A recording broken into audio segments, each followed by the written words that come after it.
Good morning, afternoon, or evening, depending on what time you're watching this. My name's Connor from 905 Review. You are checking out our series Give This a Spin, where I recommend you guys some of my favorite albums. Today with the 1984 Smiths release, Hatful of Hollow.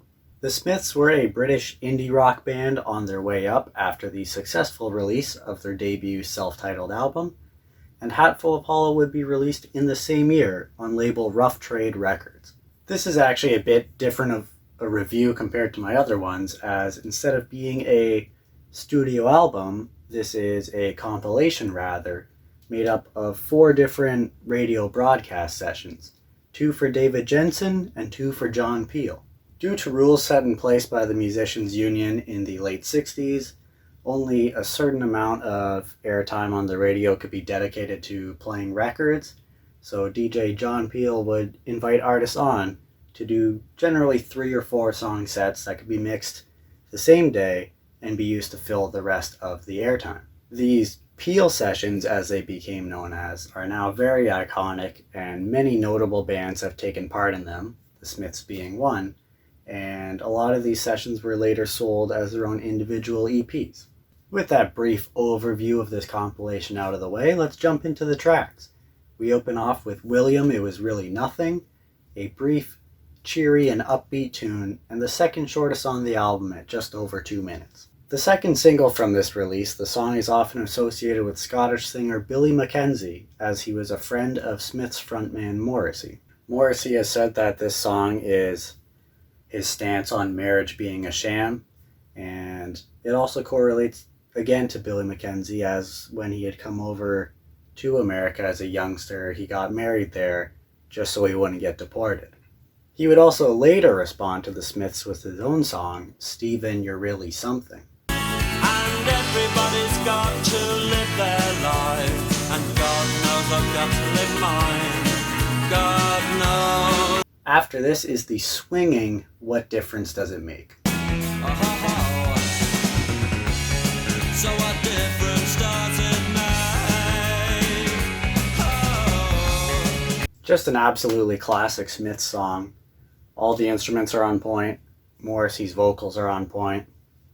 Well, I mean, he does this kind of like high-pitched wailing thing towards the end of it that gets a lot of praise, but I've never really been about, to be honest. Aside from that, can't go wrong with this one, though. After this, we have the third track on the album, These Things Take Time. It's another good and upbeat song. The bass guitar in it really stands out to me. However, the drums have that very 80s overproduced and big sound to it that unfortunately makes hard to ignore, which takes up a lot of the space. You took me behind a disused railway line and said, I know a place where we can go.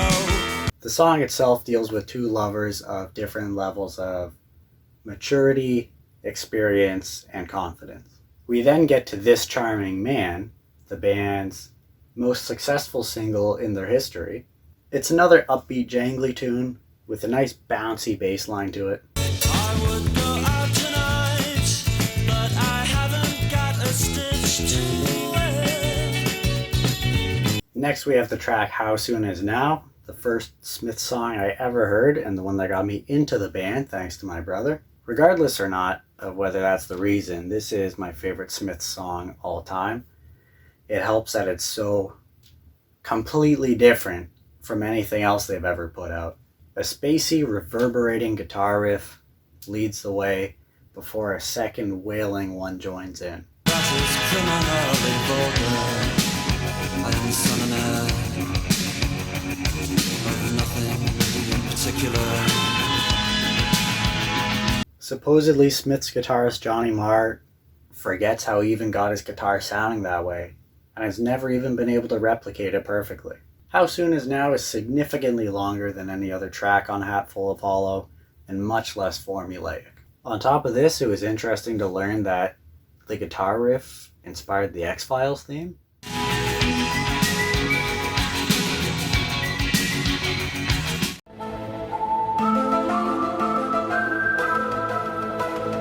All the instruments just work fantastically on this.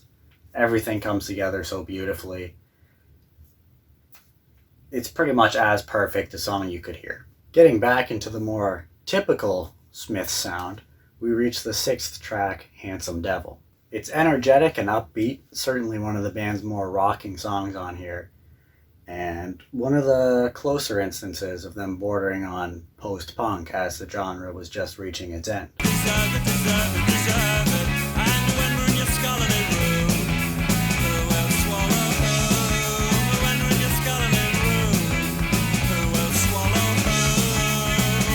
Another one of many on here about lust and romance. After this, we get to the track Hand in Glove. It's got a somewhat scratchy guitar to it, some really nice bass work, and the interesting yet effective choice of a harmonica.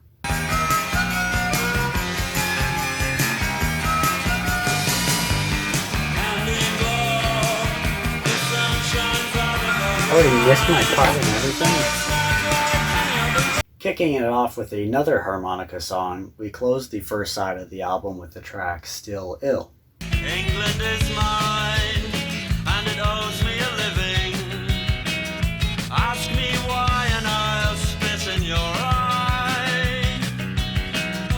As with many songs on the album, this one seemingly deals with homosexuality. As we know, Morrissey was in the closet for most of his career until he came out as his own sexual orientation. And of course, for the longest time, being gay was thought of as being a illness. So Morrissey has lines such as, does the mind rule the body, or does the body rule the mind? And that he is feeling still ill. Starting the second side of the album, we have the track Heaven Knows I'm Miserable Now. And it really is just Morrissey being miserable about all the people around him.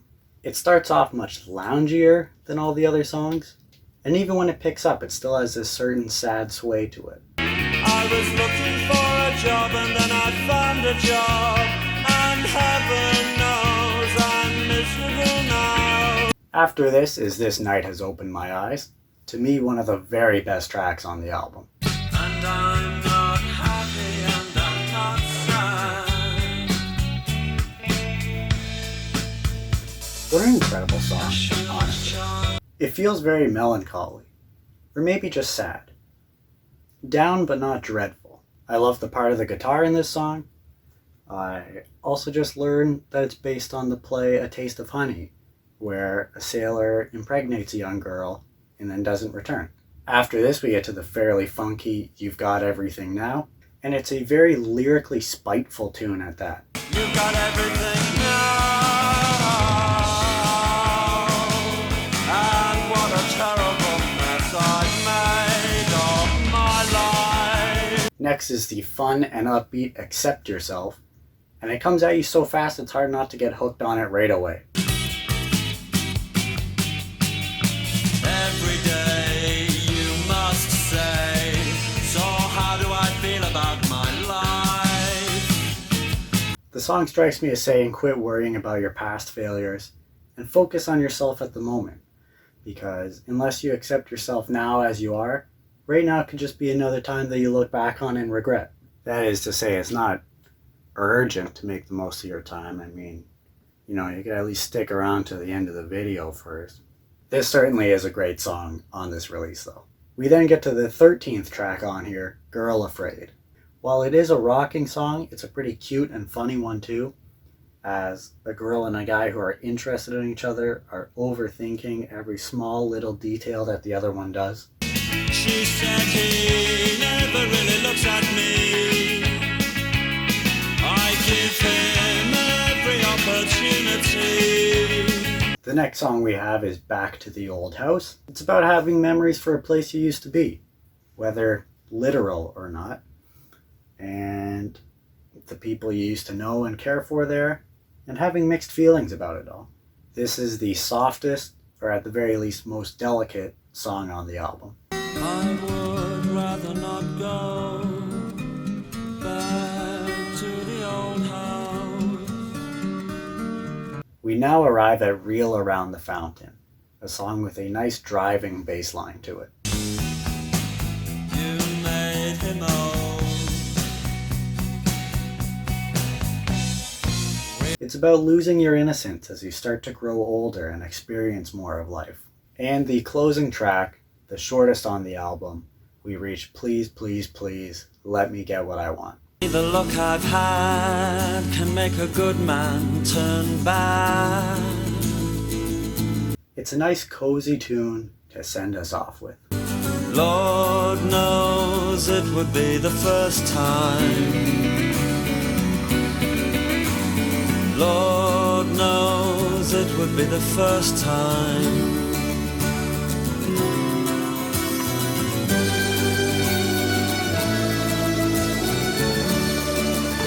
Now, there aren't very many different variants of Hatful of Hollow to be aware of. One of the only notable ones was that in 1984, upon its release, the Spanish cassettes of it came in multiple different colors.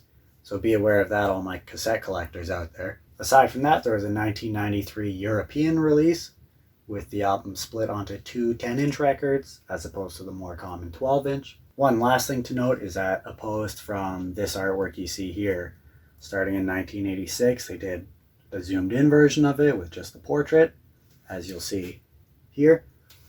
And starting in 2011, they brought back this artwork for most editions, if not all. As I mentioned at the start of the video, 2 of the Smiths' Peel sessions were included on this compilation.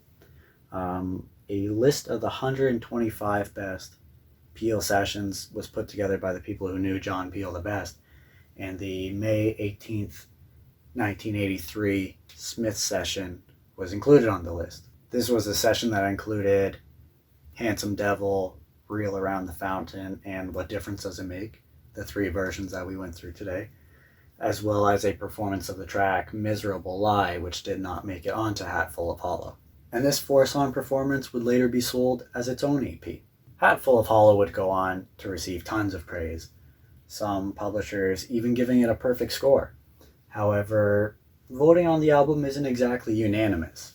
In fact, the publishers who didn't give it a perfect score weren't necessarily close to it either. The Smiths would go on from here to become one of the most prominent indie bands ever, as well as one of the most notable British exports in music. The Smiths were of course a success due to their musical talents, but on top of that, they didn't fall into the synth-based sound that so many other artists in the 80s did. And as well as this, Morrissey as a frontman of the group was a lot more personable, I think, to people. He came off as more intimate and more shy, as opposed to the typical rock frontman who, is like a larger-than-life caricature and only ever sings about doing sex and drugs. Now, it's not the case for me, but something that some people have an issue with is not being able to separate the art from the artist, which you might have to do in this case, as Morrissey is a huge tool. Morrissey? More like, more I see him, more I dislike him. He does, however, have a fantastic voice, and it really does get to sound big on here at moments. Hatful of Hollow is a good listen because of its accessibility, I would say. A lot of the tunes are sad, but not downright depressing. It's also incredible to me that they fit 16 tracks onto a single record on this. I also never really realized it until studying the album for this release, but the bass work on this is really admirable. With all things considered, I'm going to stamp Hatful of Hollow with a B+ grading. That might be heresy to some Smiths fans, but while I do like the band and there are some great tunes on here, to be honest, there's a few I can do without. So that has been our review of Hatful of Hollow. Let me know what you thought on it. Appreciate you tuning in, and we'll see you next time. But, real quick, before we head out, what were your thoughts on Hatful of Hollow? Did I rate it too high or did I rate it too low? Let me know down below, as well as any other thoughts or concerns or criticisms you might have. And we'll see you next time.